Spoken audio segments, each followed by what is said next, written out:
so I've got the shop better. I'm starting to clean out the inside. So I've already found a couple more floor pan issues that I didn't know about, but I'm just kind of going through all the stuff that the Scout came with that the owner gave us. So just kind of going through here, through the engine, starting to kind of get my head around what an IH engine's like. Then we've got a big pile of goodies in the back here. It's like the original hub lockers, and then a pile of valve guard. Well, mostly just old parts and pieces. Not a lot here that's super useful. I think this is the original light switch. The one that's in there works currently, so I'm not totally sure what this is doing in here. Looks like the original water pump and parts and pieces here.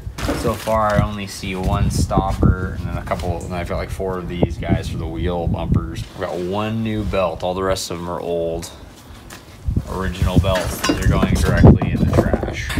I'll get this thing cleaned out and we'll inspect the damage. So far, the rest looks okay in most spots.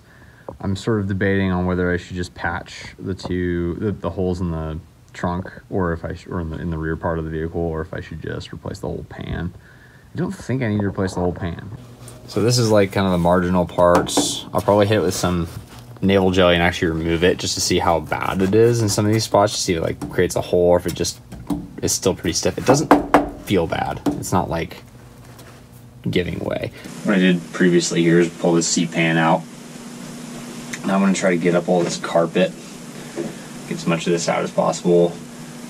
I'm waiting for another tool because I used a hand wrenches on the last one. It was pretty challenging. I'm going to try again with a Milwaukee 12-volt wrench and see if that helps at all for the rear too, because I know this one, I've got one of them out, the other one's already frozen. I'm doing some evaporust on the hardware from this, so I'll show you what that turns into.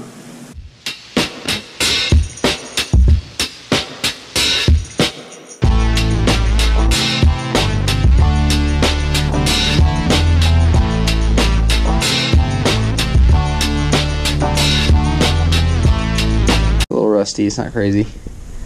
I'm putting our evaporust, throw it in here. They're all gonna come out clean. And that's what it looks like when it's done. Pretty cool, huh? So after pulling the carpet out, like, it's in pretty good shape. This is all just dust. So I gotta get through here and get into all this, clean this all out and see. So this is this is probably my least favorite spot. I gotta do this whole rocker panel, and then almost this whole floor pan needs to be replaced. I'm kind of considering getting a whole floor pan for this side, and definitely the rocker. This side is better. There's a bad spot there, but it's pretty minor. There's that spot in the back there. That's all bad up there. And then the trunk pan is a couple on either side there. So that's gonna need some work back there. I'm gonna start cutting out the bad spots. The thing that's got me the most concerned right now is this. So that's a big gap. And it's on both sides. Obviously doesn't meet up with the weather stripping when it's there. And I've noticed that they've got this is all sort of shimmed out.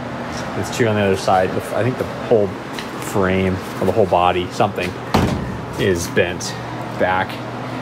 It's possible that by fixing the bottom here, because both of these body mounts are gone, I almost wonder if it's going to lift it up, or if maybe there's something on the back that's going to do it, like new bushings. Now I'm going to try to get this top on off of here. So I made some pretty good progress. Got both the seats out of the Scout, and the floor's in good shape underneath them. The next step is to get the roll cage out, which includes getting the top off. 5 bolts on either side in the bed, 4 across the top of the headliner, like on the windshield here, and then the light, if you have a factory light on the roof, there's a electrical disconnect in the back. I'm going to rig up some straps to make this easier to pull. It's going to be pretty tricky without some sort of a pulley system, and I don't want to have to rely on other people. So yeah, we'll figure it out.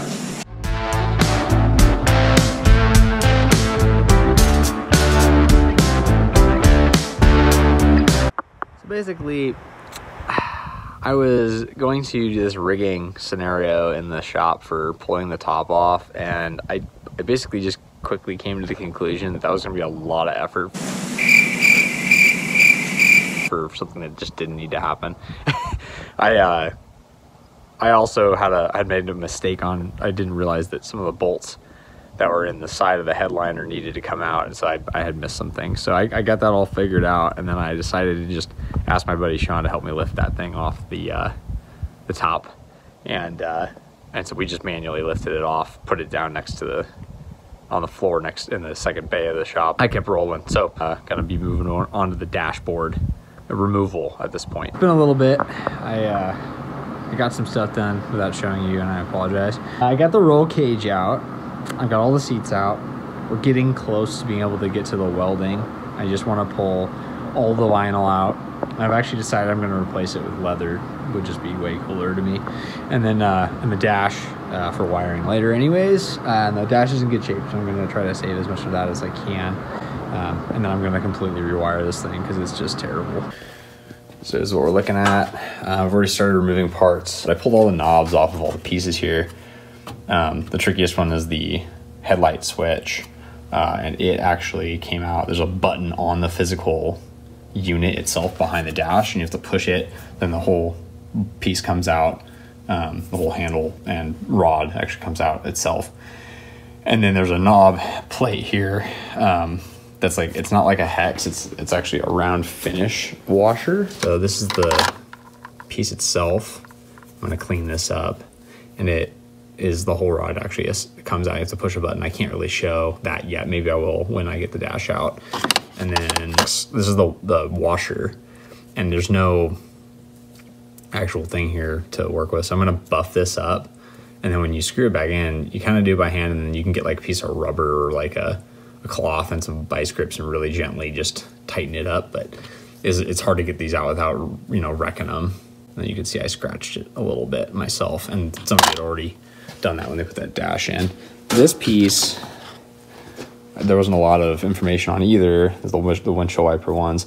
Most of them, or the rubber ones here, you actually just physically pull them straight off, and they can be tight and feel like they're gonna break, but yeah, that's actually the way you have to do it. It's just a friction fit piece there. And then it has a retainer. All the rest of the retainers look like this. And I actually had to kind of hammer this one out. Sometimes you can just push them. It's a flathead screwdriver, and there's probably a special tool for this, but I don't own it. Screwdriver, and you just push. And then same for the hood knob, if you have one of these. If it's chrome knob, is aftermarket. This guy was a little interesting too. So this is the knob from the switch, selector switch for the heater. And it is, you have to pry it off. It also just pulls off straight. But you can see that right here. It's just the same deal. This little blade piece. And it just sits right here. I just gently pried it up with a screwdriver. Very gently. But somebody's already been at this thing. There's scratches. If I'm gonna repaint, I wanna repaint this whole thing blue.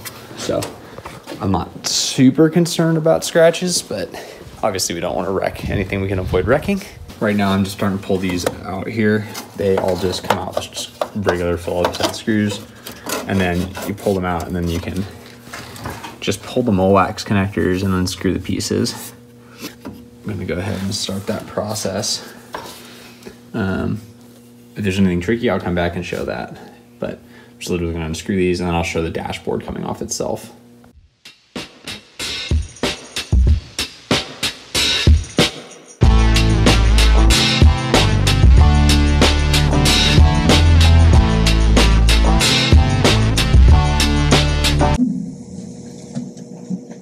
Three-quarters, and the alternator terminals are 3/8.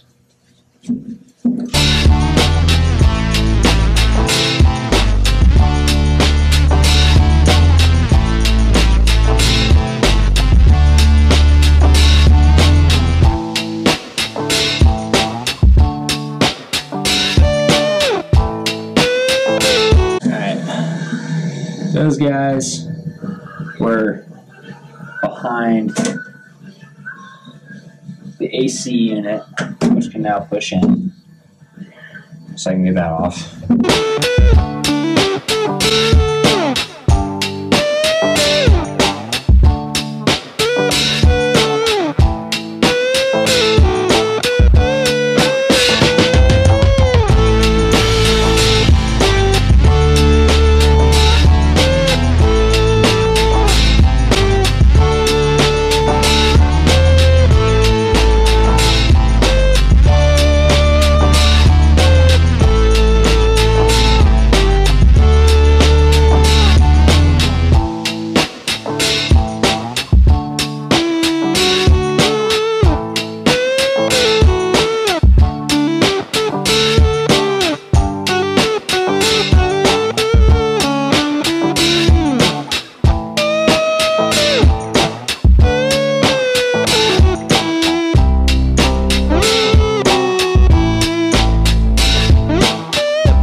And there you have it.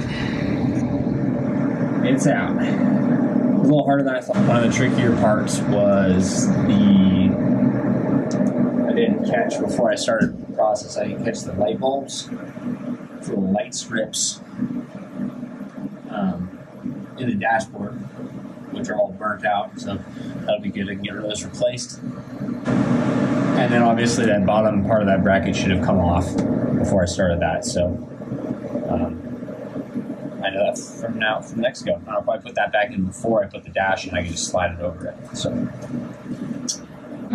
I'm gonna try to add tie bars in behind here so I don't have to rely on the dash. Because there's quite a lot of room back here actually. Thanks for watching the cleanup and tear down part of this process. I'm sure there'll be a little bit more of that, but I think we're looking forward to doing quite a lot more of this. We're having a pretty good time doing it. It's probably posting about one video a week of the process, and I hope that you enjoy it. And if you do, hit that subscribe button and we'll be able to keep you updated. See you next time.